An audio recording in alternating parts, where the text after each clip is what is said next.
ലോകത്തെ ഒരു മതങ്ങൾക്ക് ഇന്ന് വരെ പാപത്തിന് പരിഹാരം നൽകുവാൻ കഴിഞ്ഞിട്ടില്ല.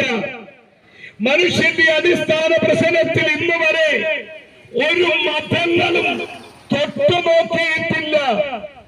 വേദനയോടെ പറയട്ടെ, മതങ്ങൾ മനുഷ്യനെ വഞ്ചിക്കുകയാണ്, വീണ്ടും ചൂഷണം ചെയ്യുകയാണ്. എല്ലാ മതങ്ങളും രാഷ്ട്രീയ പ്രസ്ഥാനങ്ങളും പാവപ്പെട്ട മനുഷ്യനെ ചൂഷണം ചെയ്യുന്നു. ഞാൻ സ്നേഹത്തോടെ ഇങ്ങനെ പറയാം, നമ്മുടെ പിണറായി സഖാവ് രണ്ടാം പ്രാവശ്യമാണ് കേരളം ഭരിക്കുന്നത്. താൻ പല വകുപ്പുകൾ കൈകാര്യം ചെയ്തു, പക്ഷെ താൻ തൊടാത്തൊരു വകുപ്പുണ്ട്, അത് പാപമാകുന്ന വകുപ്പാണ്. നമ്മുടെ മോദിജി മൂന്നാം പ്രാവശ്യമാണ് നമ്മുടെ ഇന്ത്യയെ ഭരിക്കുന്നത്. പല വകുപ്പുകൾ ഭംഗിയായി കൈകാര്യം ചെയ്തു, പക്ഷേ താൻ തൊടാത്തൊരു വകുപ്പുണ്ട്, പാപമെന്ന വകുപ്പാണ്. നമ്മുടെ മുൻ പ്രധാനമന്ത്രിമാരിൽ ബഹുമാനായ ഒരു പ്രധാനമന്ത്രി 16 ഭാഷ കൈകാര്യം ചെയ്യുന്ന ഉന്നതനായ മനുഷ്യനാണ്, പക്ഷേ താൻ പിടിക്കപ്പെട്ടത് അഴിമതിയിലാണ്. ഒരു വ്യത്യാസവുമില്ല. എല്ലാവരും പാപം ചെയ്ത് ദൈവ തേജസ്സില്ലാത്തവരായി, ധനികൻ ദരിദ്രൻ, പ്രിയപ്പെട്ടവർ അന്മേനിയും തിരുമേനിയും, സ്ത്രീ പുരുഷ, ജാതി മത വർഗ വർണ്ണ സഭാ വിഭാഗീയ വ്യത്യാസം കൂടാതെ എല്ലാ മനുഷ്യരെയും ഒറ്റ ചങ്ങലയിൽ കോർക്കുന്ന ഒരേ ഒരു കാര്യം, അത് പാപം മാത്രമാണ്. പാപത്തിന് വർഗീയതയില്ല, പാപത്തിന് സ്ഥാനമാനങ്ങളില്ല, പാപത്തിന് സ്ത്രീ പുരുഷ വ്യത്യാസമില്ല. പാപം എല്ലാവരെയും ഒറ്റ കൊടക്കീഴിലാക്കിയിരിക്കുകയാണ്.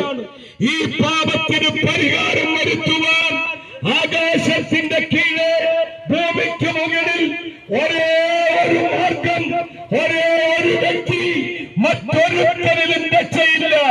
നാം രക്ഷിക്കപ്പെടുവാൻ ആകാശത്തിന്റെ കീഴെ യേശു ക്രിസ്തു എന്ന നാമം മാത്രമേ ഉള്ളൂ. അതുകൊണ്ടാണ് യേശു ക്രിസ്തു ഈ ഭൂമിയിലേക്ക് വന്നപ്പോൾ ഗബ്രിയേൽ മാലാഖ വിളിച്ചു പറഞ്ഞു, അവൻ തന്റെ ജനത്തെ അവരുടെ പാപങ്ങളിൽ നിന്ന് രക്ഷിപ്പാനിരിക്കൊണ്ട് അവന് യേശു എന്ന് പേർ വിളിക്കണം. യേശു ക്രിസ്തു പാപത്തിന്റെ പരിഹാരകനാണ്. പ്രിയപ്പെട്ടവരെ, ഇപ്പോൾ ഇവിടെ പാട്ടുപാടുന്ന കുരിക്കാട് സ്വദേശി ബ്രദർ ജോൺ താൻ പാപത്തിന്റെ അടിമയായിരുന്നു. ഇതേ തുടർന്ന് ദൈവവചനം പങ്കുവയ്ക്കുന്ന പോൾ രാധാകൃഷ്ണൻ, ആ യവനക്കാരൻ തന്റെ യവനകാലത്ത് പാപത്തിന്റെ അടിമയായിരുന്നു. 33 കോടി ദൈവങ്ങളെ സേവിച്ച ആ മാർഗത്തെ തന്റെ പാപത്തിന് പരിഹാരം കൊടുക്കാൻ കഴിഞ്ഞില്ല. എന്നാൽ യേശു ക്രിസ്തു ആ രാധാകൃഷ്ണനെയും സ്നേഹിച്ചു, രക്ഷിച്ചു. തന്റെ വാക്കുകളിൽ നമുക്കത് കേൾക്കാൻ കഴിയും. ഞങ്ങളുടെ സഹോദരൻ ഇപ്പോൾ ആ യേശുവിന്റെ സ്നേഹത്തെ, യേശു ക്രിസ്തുവിലൂടെയുള്ള ജീവനെ, സമാധാനത്തെ മനോഹരമായ ഒരു ഗാനത്തിലൂടെ നിങ്ങളുമായി പങ്കിടുകയാണ്. ഇതിനോടകം ഞങ്ങളുടെ സഹോദരങ്ങൾ നിങ്ങളുടെ പക്കൽ എത്തിച്ചിട്ടുള്ള ലഘുലേഖയിൽ ഞങ്ങളുടെ അഡ്രസ് ഉണ്ട്. ഞങ്ങളുമായി ബന്ധപ്പെടാം. ഞാൻ കൈകൂപ്പി പറയട്ടെ, ഞങ്ങൾ നിങ്ങളുടെ അടുക്കൽ വന്നത് ഒരേ ഒരു ലക്ഷ്യമാണ്. ആകാശത്തിന്റെ കീഴെ ഭൂമിക്ക് മുകളിൽ ഒരു മനുഷ്യൻ സർവ്വലോകവും നേടിയാൽ അവന്റെ ആത്മാവിനെ നഷ്ടമാക്കിയാൽ എന്ത് പ്രയോജനം?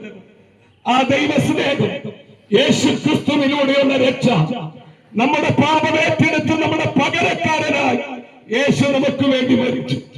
എല്ലാ കല്ലറയും അടഞ്ഞു കിടക്കുമ്പോൾ ഒരേ ഒരു കല്ലറ മാത്രം ലോകത്ത് തുറന്നു കിടക്കുന്ന കല്ലറയുണ്ട്. ഒരേ ഒരു കല്ലറ മാത്രം, അത് ശ്രീ യേശു ക്രിസ്തുവിന്റെ കല്ലറയാണ്. അവിടെ എഴുതി വെച്ചിട്ടുണ്ട്, അവൻ ഇവിടെ ഇല്ല, ഉയർത്തെഴുന്നേറ്റു. എന്നിട്ട് ഏതെങ്കിലും ഒരു സ്ഥലത്ത് പോയിരിക്കുകയല്ല.